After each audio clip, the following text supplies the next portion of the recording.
We have some questions that we got from actual children that I want to pose them to you exactly how they asked, because kids are the best. So one kid said, if we're supposed to love everyone, do I have to love Satan? Oh, that's This such a good question question. really got me. It is a good Such a question. good question. Because the Bible is so clear, not just that we need to love everybody, but also that we need to love our enemies. And so it gets complicated when a Yeah. kid says, well, we actually sometimes call Satan the enemy, you know? Am I Yeah. supposed to love him?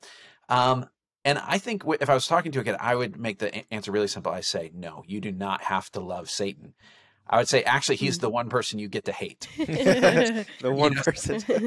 Sometimes we wonder why we have the feelings that God gave us, you know, and all the feelings have some proper place to go, you know. There are some things that are scary and we can, you know, be cautious about. And there are things that make us sad, and it's okay to be sad. And there are things that make us really happy. We have all these feelings that have the right place. And sometimes we wonder, well, what about hate? Like, is there, if I'm not allowed to hate, why do I have that feeling? Why can I hate anything? Well, the reason is God gave you hate so you would hate evil. And Satan is the one who represents and has fully embraced evil. And so he is the one we're actually given permission to hate. We're supposed to be against him.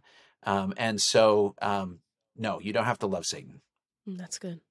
I was really taken back by the question. So, yeah. Yeah, because I don't know how I would have. I mean, neither. Thank you for that. I would have been like, I don't know.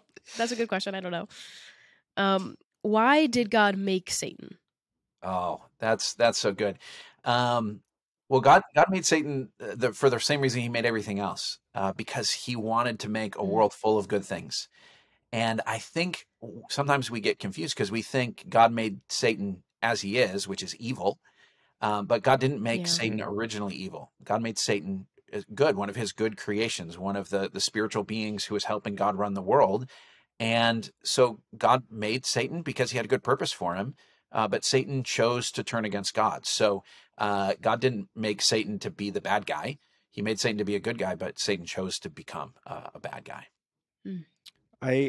I love this next question because it's so honest. And sometimes like I feel like as adults we don't maybe think out loud this way, right? Because like of how maybe like absurd the question is. But this question is, like, why didn't God destroy Satan in the garden so humans didn't have to deal with this sin problem? I'm not trying to deal with it either.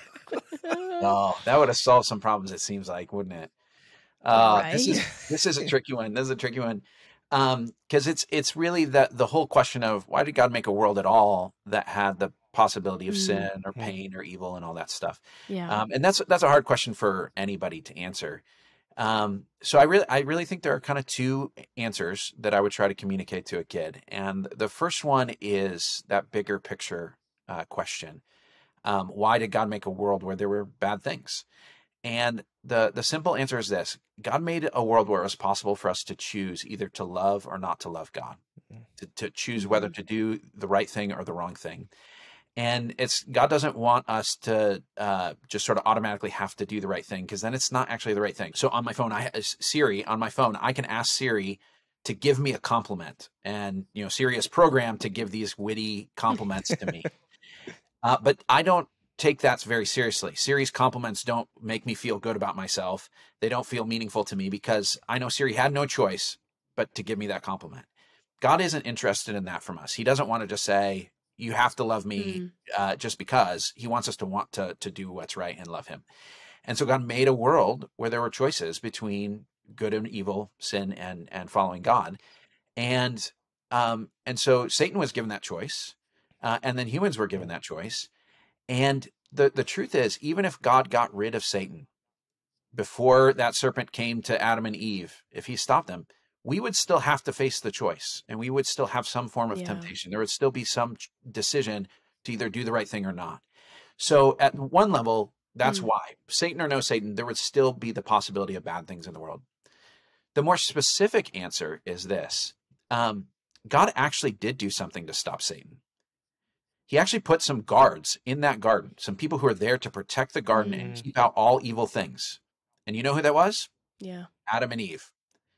And they didn't do their job. So the question is, God, why didn't you do something about Satan? The question is, humans, why didn't you do something about Satan? You were in charge of the world. Adam and Eve were the king and queens of creation. They were made in God's image to Yeah. run the world. And when the enemy shows up and says, I'd like to do things different, it was their job to say, get out of here. And if they'd done that, the garden would have been protected and the world would have been protected, but they didn't. And so it's not that God didn't do anything. It's that the people God put in charge to do something, they didn't do anything to stop Satan. And so that's not the easiest answer to digest, but I think it's probably the true one. Yeah.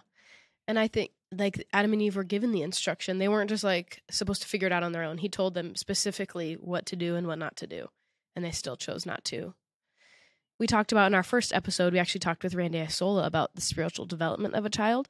Yeah. And if God was just a God who just made us do whatever he wanted, we only could love him, we didn't have a choice, as Randy said, he'd be like an evil dictator. And who wants a God that is like that? But to have a God that allows us choice and allows us to choose between, have our own, will, is a God who is all loving and kind and wants us to come back to him and to be like beckoned back to him. Yeah, that's right. God wants partners in relationship. Yeah. Mm-hmm. Yeah, and even in the same garden was also like the tree of life. Yeah. Like, yeah. The tree of life was also there. So yeah, it's just I think oftentimes we don't think about like, hey, like Adam and Eve, they were given the charge to like protect the world, and as we know, they didn't do a really good job.